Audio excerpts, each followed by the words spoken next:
বেশিরভাগ মানুষ ভুল করার ব্যাপারে ভয় পায়, কিন্তু মজার বিষয় কি জানেন?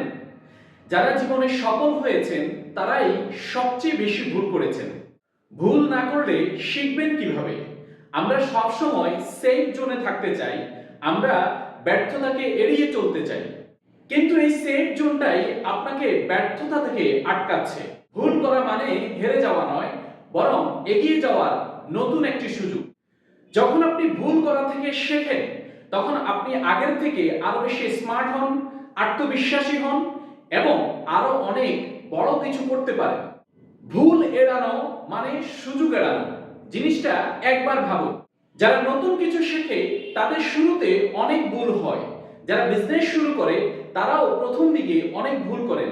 যারা লিডার হয় তারা জীবনে বহুবার ভুল সিদ্ধান্ত নেন, কিন্তু তারা শিখতে থাকে, গ্রো করতে থাকে এবং জিততে থাকে। ভুল করবেন, কিন্তু একই ভুল বারবার করবেন না। রিমেম্বার, ভুল করা মানে হেরে যাওয়া নয়, বরং এগিয়ে যাওয়ার সুযোগ। তাই আজই অ্যাকশন নিন।